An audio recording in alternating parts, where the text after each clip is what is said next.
Louise Borden is the author of The Journey That Saved Curious George. The book tells the remarkable story of Curious George creators H.A. and Margaret Ray, who fled Nazi-occupied Paris in 1940, carrying with them a Curious George manuscript in their luggage. In this encore presentation, we bring you a 2012 interview with Louise Borden, conducted by Connecting Point producer Dave Fraser, when the author visited the Norman Rockwell Museum in Stockbridge. People do not know the background of the Rays. They don't know that they were European. They don't know that they had to leave France because of World War II. They don't know that they lived in Brazil at one point.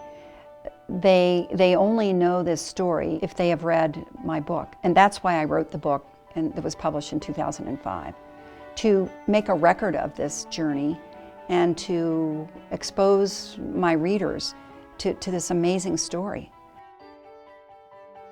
I knew nothing about their life prior to 1940, but I had this image of them having a narrow escape and getting out, as thousands of other people did across the Spanish and then the Portuguese border. So I started a long journey of my own, trying to become a detective and find clues and facts that I could piece together, kind of find the quilt of their story and share it with my readers, because I write for kids. This book is not for really little kids because there's the context of World War II, but I wanted kids who had read the Curious George books to then read a book that would inspire them by the courage and the artistic lives, the creative lives that the Rays led.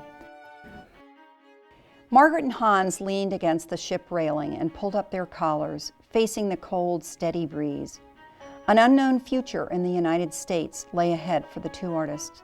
Like Fifi, the mischievous monkey whose book of adventures they had carried in a bicycle basket, Hans and Margaret Ray had had a narrow escape from wartime Paris.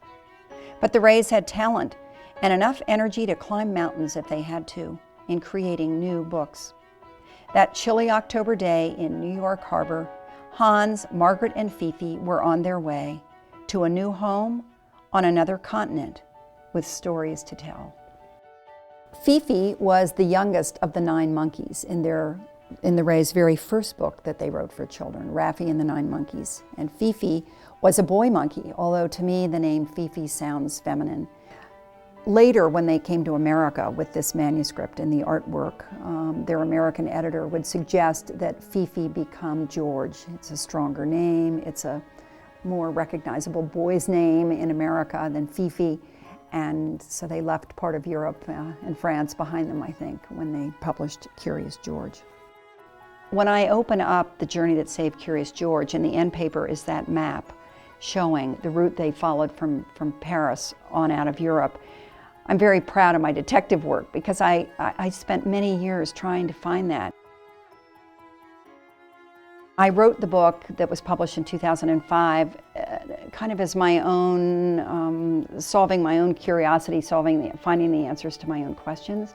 But I think that, now there's a record of that journey that never existed before.